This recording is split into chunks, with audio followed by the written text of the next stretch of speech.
Welcome, one and all. Welcome, everybody. Welcome, my friends. Welcome to full moon in Libra. Super pink moon. So I'm wearing my pink shirt. I just realized that actually that was not planned, but I think that works out very well. On my little Bowie. Thanks for tuning in to today's episode of my little segment called Real Medicine. And happy to be doing this today with you guys. Thanks for tuning in. We got doubleheader today. We've got the legendary and amazing yoga girl Rachel Brathen today here at 3 o'clock, and at 5 o'clock tuning in is my auntie Winona LaDuke. So appreciate you guys tuning in. I hope everyone's doing all right out there. I know I'm feeling the big moon vibes today, so I'm sure everybody's feeling it. It's a good one. It's sure. Pause, dude. Let's make sure that doesn't work out again. All right, let's get her on here. Let's get Rachel on here. So happy to be chatting with her today. Let's check in. Connecting. Sourcing, yoga girl. Sourcing. Ah! Yay! Hey, you. Hey. How are you? I am alive. Hey. This is good. This is good. Yeah. This is great. I'm okay. I'm having like the mooniest day ever. Like a really full moon, watery, like airheady, crazy day. Crying almost all day. But in this moment, I'm good. Yeah, How are you? I'm good. I'm really good too. I feel like I also kind of venture between all the emotional states on like an hourly basis, I think. I think like an hour ago I was feeling like I could not get motivated to do anything, and the hour before that I was feeling charged up. It's kind of a weird, mixture of Isn't all the it so feels. trippy? Do you think I was thinking about that today. You think we are feeling more heightened things, or are we just more aware of, you know? Well, I think it's both, right? I mean, a lot of the folks I've been talking to, a lot of my friends, like daily check-ins with people, whether it's family or friends. I mean, or even my neighbors. Like some people are like feeling that weight of like a collective, you know, there's like that collective stress right alongside that collective like we're gonna push through, and that belief that that there's a newness emerging from all this. Of course, we know this, but of course, it doesn't come without the confines of the mind and even the body that comes with it. It's personal and it's collective. I mean, and it's hard to know which is which sometimes, because you're like, I just want to work on my shit, man. And then you're like dragged into all of it with everybody, and you're like, okay, fine, we'll do it together. We're all working through each other's shit. It's so true. It's so true. I love how vulnerable everyone is. Like that part of this, I really like. I'm not having any surface bullshit conversations. Every person I speak to at any moment is like, "How are you?" And Mm-hmm. it's genuine. And Mm-hmm. I think that's really beautiful, because we're seeing so much of our own truth. We're seeing each other's pain. Like we're taking some walls down, and it's painful but necessary, I think. Mm-hmm. Mm-hmm. Yeah, even like even where I like to be able to shut out the whole conversation of of viral anything, and tune into whether it's something right in front of me that I'm working on that's totally outside of that whole, you know, conversation, or as you're saying, just checking in with people on like how they're doing and how's the day-to-day life, and looking at the good news that's emerging. It's spring over here. I don't. Is it spring over there? What's the deal? Where are you? I'm in Aruba. We have no seasons. You have no Like we have like seasons. 88 degrees, desert, wind, like all year round. So it makes it easier to stay inside because it's not like we have springtime and everyone wants to get the hell outside and like, you Mm-hmm. know, it's like for us it's like any other day. But it's also super weird being this isolated. You know, it's making me realize how vulnerable we are in terms of like being on a tiny island in the middle of nowhere, you know. Mm-hmm. Mm-hmm. Yeah, what's it like? I mean, in your neighborhood, do you have like neighbors, or you live far away from people, or? We live kind of a bit isolated. We have three people on our street. It's a dead end road, and it's on the north coast here, so it's really quiet. It's like Yeah. cactus desert, super beautiful here. But the vibration on this island is just, um, I think it's heightened because we are all so stuck together in a sense. Mm-hmm. And 90% of this island lived off of tourism, and tourism sector Mm-hmm. shut down overnight. So everyone lost their jobs. Mm-hmm. Everyone. You know, we don't Mm-hmm. have other sectors that are still up and running. It's like Mm-hmm. really everyone. And we don't know when people are coming back, you know. Mm-hmm. Mm-hmm. So it's kind of this collective panic in a sense, but also, yeah, it's really hard to put into words. And then what about your neighbors?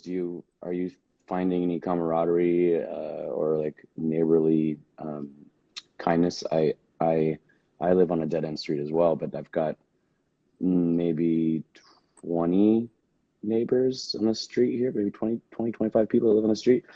And we have found ways uh, to just help each other out. I mean, my neighbor brought me over some hard-boiled eggs the other day, and like some like coffee cakes she made, and like we've just been like kind of giving each other some kindness, and in any way we can. Do you find that on your block at all? On the block, not so much. Like the house next door to us is a vacation home, so it's always empty.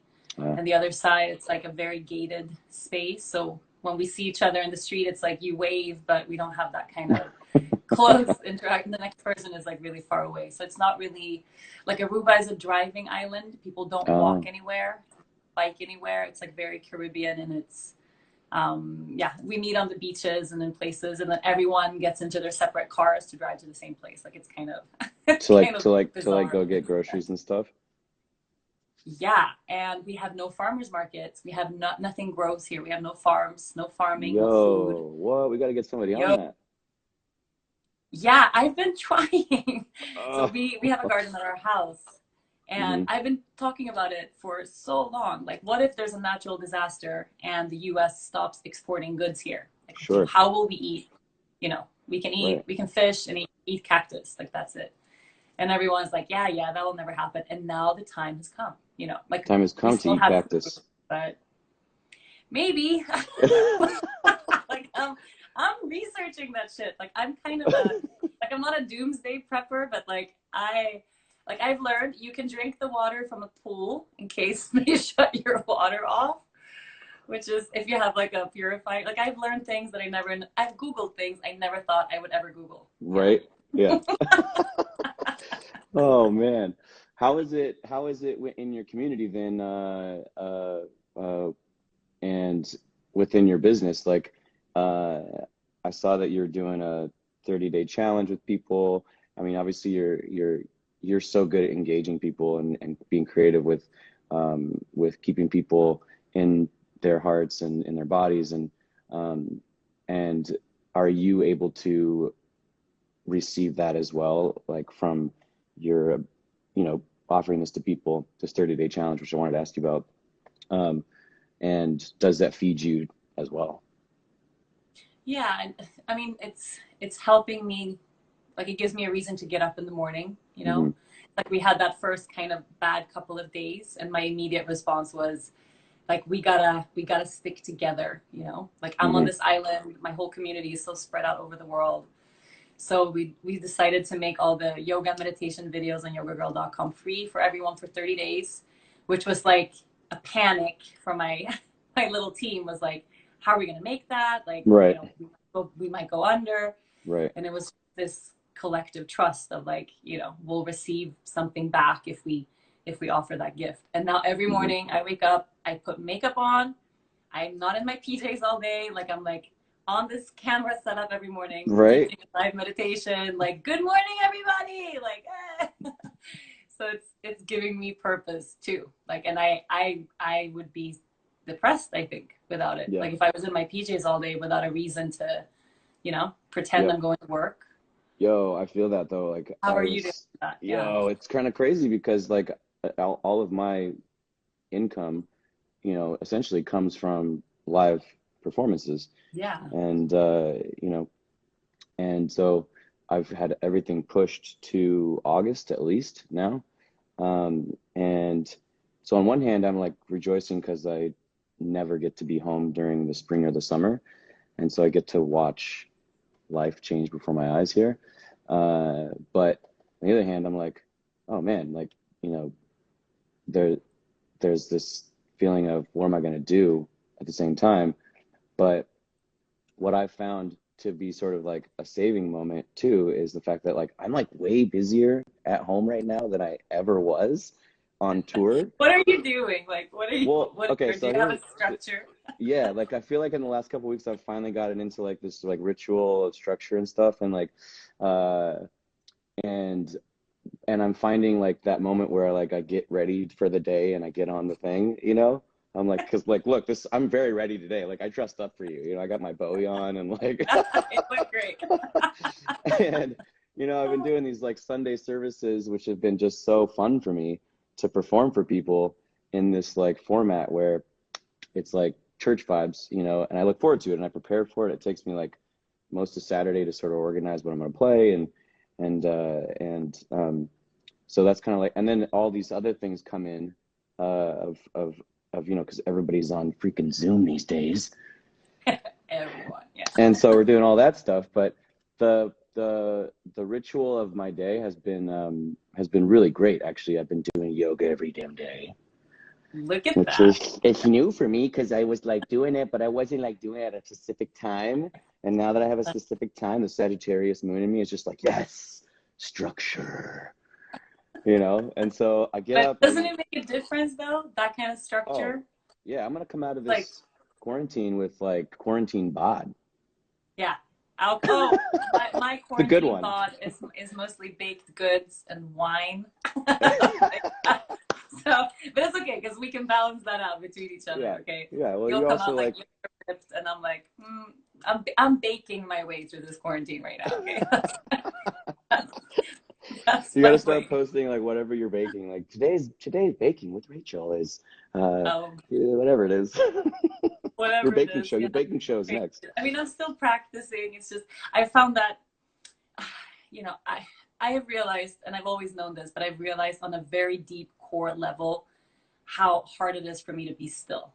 Oh, Like, I feel that. I've always known I have all these planets and fire. Like, I'm a very fiery, passionate like person. I like to do stuff and create and produce and work, all these things. And then What is your sun sign? I'm a Libra with Sag rising and a Leo moon. Got it. I have Sag rising as well. Continue. Continue. No, so and I learned all of this from Debra, by the way. She gave me permission to be the way I am. I don't know. It's been amazing. I'm so glad yes. Yeah. I want to touch on that, but go You ahead. connected me there. Like you and Trevor both Oh, really? consecutively were like, Debra Silverman changed my life. And I was like, okay. Like, who is this lady? I'll learn about astrology. No, but I've always known, like, if it wasn't for yoga, for meditation, for these discipline practice that I have to have in my life, I would like burn off the earth. Like I would spin off into the sky. Like that's what it is. But now it's like I can't kid myself anymore. You know what I mean? Like I'll spend the day, if I'm cooking, if I'm baking, if I'm building something with my kid or paint, like I'm doing something that in my brain feels like creation. I'm okay. So like we spent an hour building a fort yesterday with my 3-year-old, and then we're done. The fort's beautiful. She deems it like perfect. And then she wants to go inside, and she's a Pisces with all her planets and freaking Pisces. And she just wants to sit there. And I'm like 30 seconds in. I'm like, get me out of this fucking fort.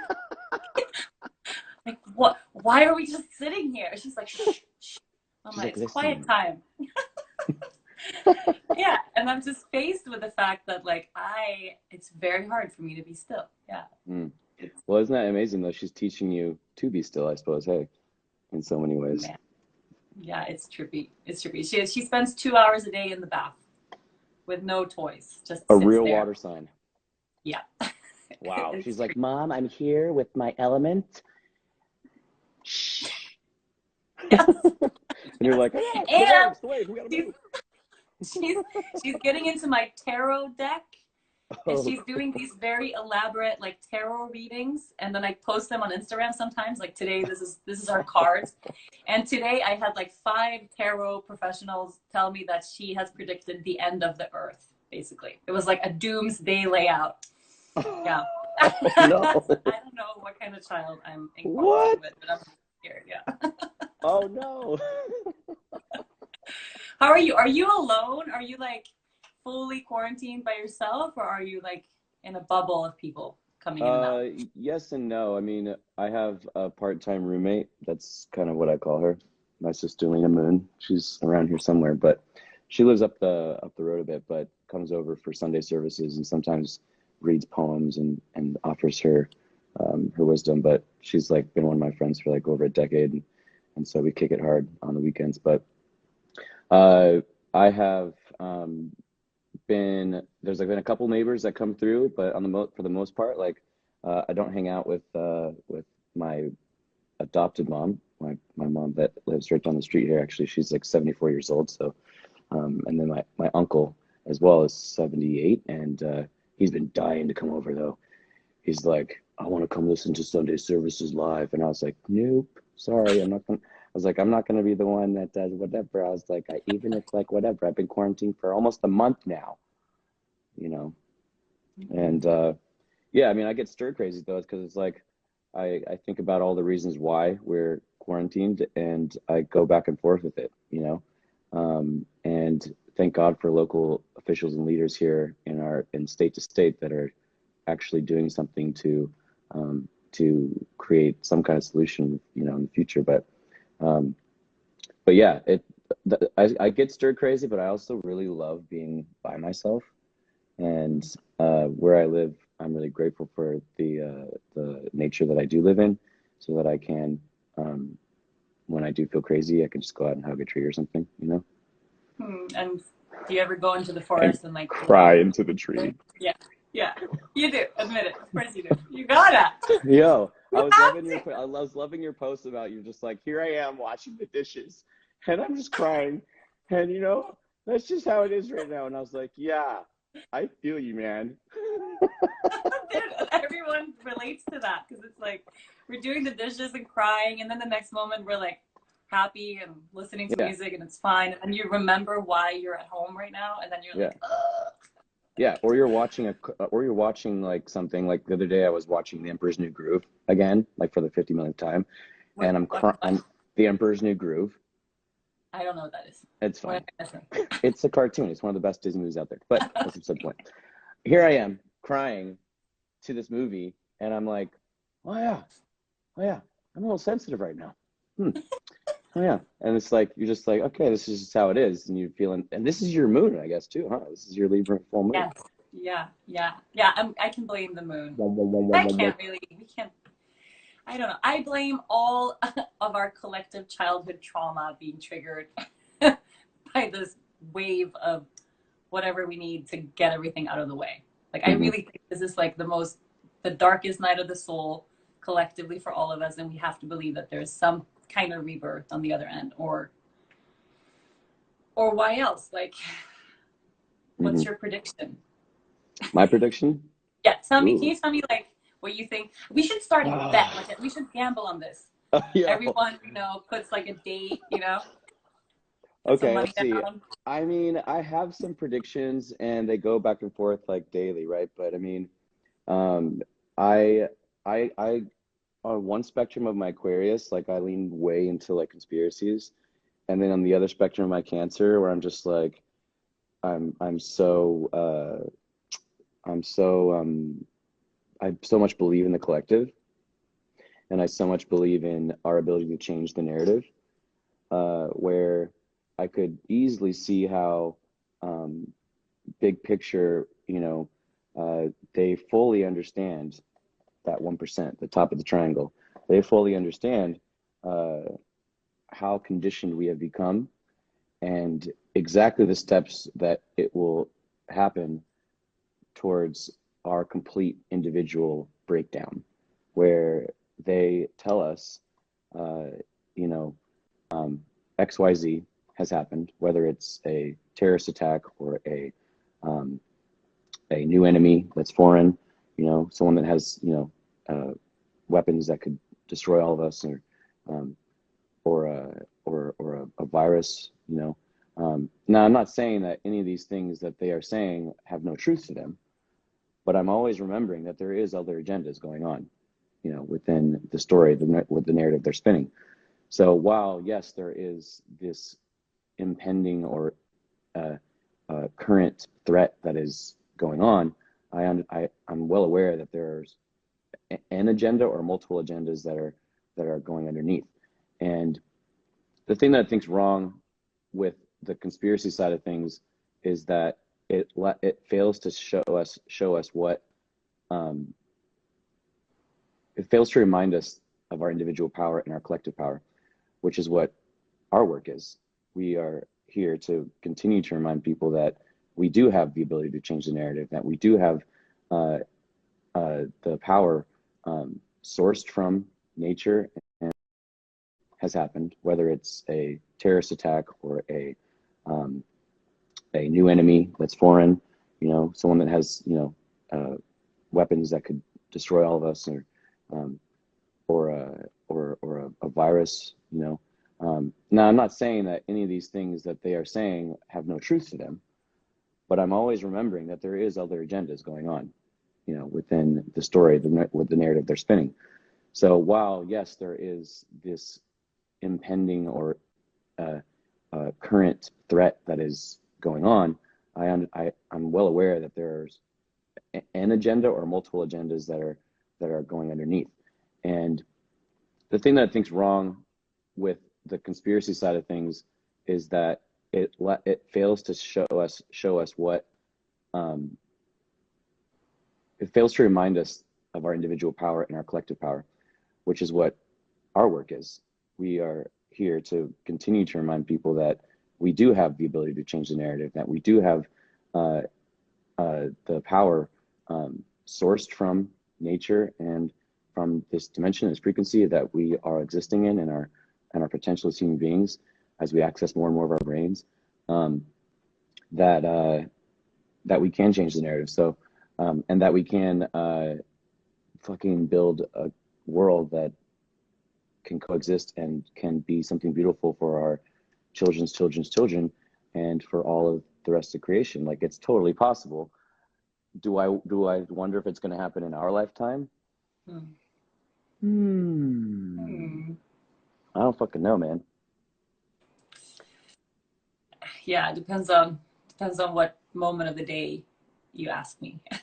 Like, Exactly. I feel really hopeful at times, like, for sure, you know, we'll come out of this and this will be the defining time in history where, like, my kid and her kids will eventually look back and say, like, our grandparents, they did the right thing.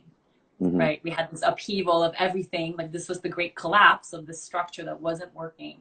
Mm-hmm. And this is what happened afterwards. That's why we have this peace. That's why we took care of the earth. Like, that's why all of these things changed. Like, I would love for that to be the case at the other end of this. And then I turn on the news. Like, I have like a 5-minute window of the day where I'll, like, okay, what's going on in the world? And then I see Trump's face, and then I don't know. Okay. I lose it. Okay. I lose it. Okay. I can't. Okay. Here, I had a thought for a challenge that could be interesting.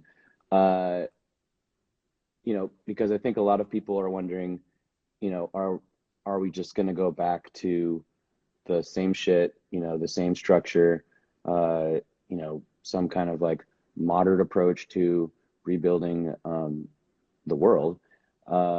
Clearly, every country is doing it differently in some way or another, right? But I think something that could be interesting to try and observe and make a list. I love lists. Make a list of is like, oh my god, I love lists.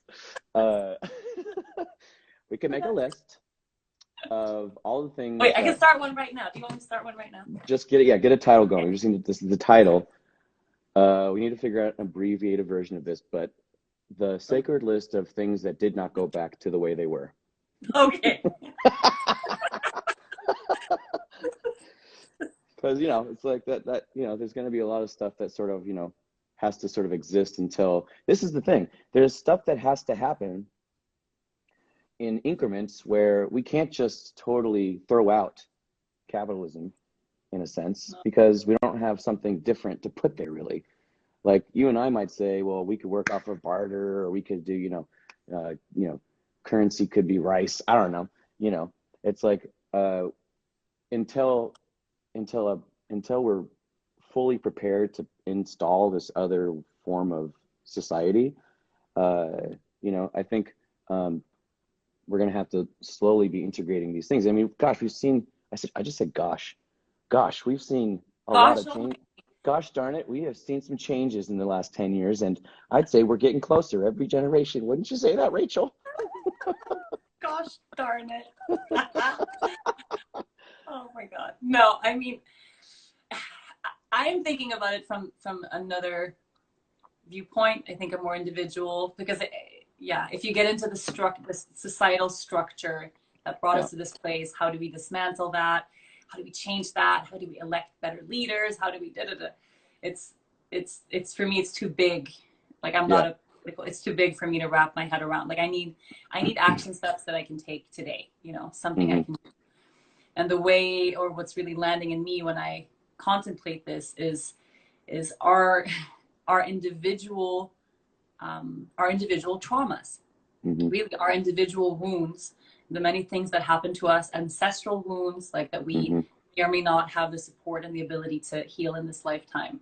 Right? I was talking to my husband about this, that all the one percenters, like the mega billionaires that could make this massive change in the world, that actually could make a real difference, that choose not to, right? There's no way you have $100 billion and you're not giving and you feel whole. Like I just cannot imagine that as a scenario that's true, So I am more in the space of how can we offer heart healing tools to people so that we stop trying to change things from this level of like, you're wrong, I'm right, this is bad, this is good. And we get back to here where we can't not remember that we are in this together. Like if you suffer, that's my suffering. I think that baseline has just been so disconnected that then we get lost in the capitalism of it and the more money and sacrificing other people and all this stuff that happens. No, you're absolutely right. I mean, that also leans into like part of the reason why you have been so sensitive recently as well, because you're feeling all that, and why we're tapping into that collective heart of it, where we're like, oh man, there's so many people are freaking out and hurting so bad right now. They're suffering so bad right now, and but yeah, the heart of the issue being what you're saying, absolutely right, that trauma work, and as we work on ourselves, and obviously this is a great opportunity to do that, but that shadow work stuff is so intense. And not everyone can right now. Like I try to, when I speak to my community every morning, to share that, like if you're sitting right now in a place where you don't know if you're going to have a roof over your head next month, like if you have a hard time putting food on the table, like that's probably not the time to dig into your past and do that shadow work and like how can I serve and like heal all this stuff. It's like there's also absolutely a privilege to that work as well. Right. And I think there's a lot of people out there who have that privilege, but who haven't gotten to that place of being faced with that inner work. But maybe now they are, like now we have this stability kind of shook, there's a lot of fear, there's a lot of triggers. And maybe this is an opportunity for like the middle class, I don't know, the majority of people to actually not just freak out or complain or sit there on the news or hoard toilet paper or whatever crazy shit they're doing, but to look inside of like, okay, this pains me, this terrifies me, like I feel unsafe, I feel I've lost that sense of security, and it reminds me of something, right? Like there's no new I don't think there's any new kind of emotion. Like this fear reminds me of something. This discomfort reminds me of something. Like it's all triggering something old. You know, it could all be an opportunity to heal something old and then taking that to now so we can make it through now. But we can't do it alone. We can't do it if we don't know how to feed our kids. Like it really is a privilege to even have that conversation, I think. But a lot of people could be, and hopefully they are now. Yeah, even in small steps, right? Like I've noticed it even just in my family of like they're making the sibling of mine seems to be making small moves in these ways, and I've noticed it in just the way they've talked or in the decisions that they've made during this time, and it all focuses on, or all sort of moves in towards more of a self-care space. And even amidst like having lost a job or you know, not having anyone to watch the kids because there's like, you know, there's like in your situation, like in so many people's situations, it's like there's no daycare, there's no like my mom is still working currently, you know, and my brother is still working currently. So it's even in small steps, like I think like some people are having exposure to it in a way where there's still a lot of people out there like us doing something like this, even giving an opportunity to tune in and like remember something, you know. But yeah, let's get those, let's fucking wake these people up, hopefully in this certain time to take those extra steps to consider that little kid that's inside of you that's just asking you to love him, her, they, whatever. Dude, my last 3 years has been like, and once again, thank you, Debra Silverman, and you know, she's actually going to be my guest on Thursday. Oh, she is. Well, yeah, we've been talking about her for so like, Man. Trevor talked about her, like Shailene talked about her, Aaron Rodgers talked about her. I was like, okay. Like then everyone. yeah, and then she wrote me. She's like, I want to be on your chat. And I was like, well, yeah. I can't believe you beat me to it. but going into that trauma work for the last 3 years has been like incredibly hard, incredibly confronting, and every step of the way in the first couple years I was like resisting it. I was like, no, I can't, it's too much, it hurts too much, I can't, because it's so sticky. And I can now say that because of all of that hard work that I did commit to, that I'm out the other side of this section of my life with my Saturn return, and still quite aware that there is plenty of work to do until the day I die. But there's a feeling right now where I'm so glad that I literally came out of it around my last birthday in February, and it pushed me into this place now where I can be grounded and am in okay space to now create a ritual of a daily practice, and then be grounded for other people. Even when I have my moments, I can still return to that space a much better person than I was before. And that I think shines through my work, and it shines through my eyes. I'm loving your music lately. Thank you. So, yeah, so good. It's on repeat at the house. My daughter, I don't know where she is, but she'll be like, "Is this Nahko Bear?" I'm like, "Yeah." And then 2 hours later, she's like, "This is Nahko Bear." I'm like, "No, that's Taylor Swift, honey." She's like, "Oh, okay." So there's some similarities there. Like I don't know. Yeah, hey, But why no, not? I really, really, really am. Yeah, Twisted. We're listening to a lot. That's that shadow work song. Yeah, I'm feeling that. I mean, I had two of the hardest years of my entire life, like the past year and a half, where I got so absolutely, bizarrely, totally sick. Like I've never been sick in my life. Got so sick, never felt better. Had months and months and months and months and months of just like my body gave up basically. And then I had a book tour. I had teacher trainings, retreats back to back all year. I was like, never had a moment to pause, you know. And then I made this crazy decision, which for me was like it was like a business suicide kind of. Like I made a decision to take 2020 off, to not have any retreats, to not have any trainings, to not do any tours, to not teach, to have it be the first time in a decade where I don't have any commitments of any kind. Wow. And then coronavirus hit. And the crazy part of that is that if I would have had a regular year, I would be out of business right now. Like we would have no. What a trip. What a trip.